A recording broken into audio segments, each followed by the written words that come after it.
ہمارے چینل کو سبسکرائب کریں، بیل آئیکن پہ بھی کلک کریں تاکہ آپ روزانہ اچھی ویڈیوز دیکھیں، اور ویڈیو کو لائک کر کے بتائیں کہ آپ ہمارے چینل کو پسند کرتے ہیں۔ الحمدللہ وحدہ والصلاة والسلام علی من لا نبی بعد، اما بعد فاعوذ باللہ من الشیطان الرجیم، بسم اللہ الرحمن الرحیم۔ یا ایہا الذین آمنوا باللہ ورسولہ والکتاب الذی نزل علی رسولہ والکتاب الذی انزل من قبل، صدق اللہ العظیم۔ محترم و معزز ناظرین کرام، السلام علیکم ورحمۃ اللہ وبرکاتہ۔ ایمان سے متعلق ہمارا کیا عقیدہ ہونا چاہیے، ہم اس کو جاننے کی کوشش کریں گے۔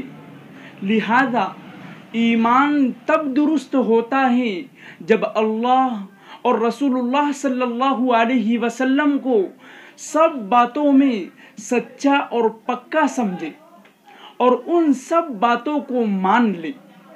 اللہ اور رسول اللہ صلی اللہ علیہ وسلم کی کسی بات میں شک کرنا یا اس کو جھٹلانا یا اس میں عیب نکالنا یا اس کا مذاق اڑانا یا استہزاء کرنا، ان تمام باتوں سے ایمان ختم ہو جاتا ہے۔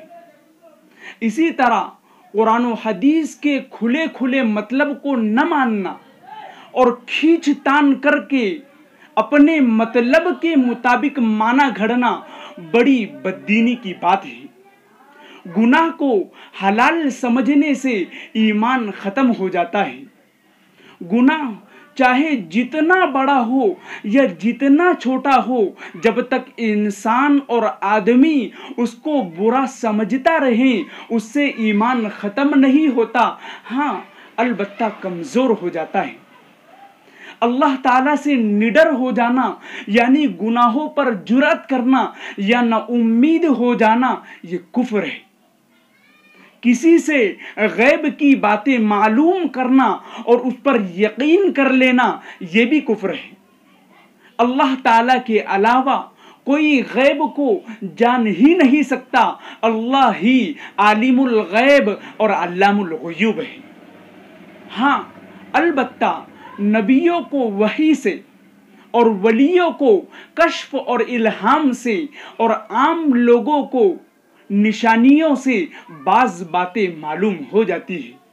اللہ تعالیٰ سے دعا ہے کہ اللہ تعالیٰ ہم سب کو پکا اور سچا ایمان والا بنائیں اور کلمے والی موت نصیب فرمائیں، آمین۔ والسلام علیکم ورحمۃ اللہ وبرکاتہ۔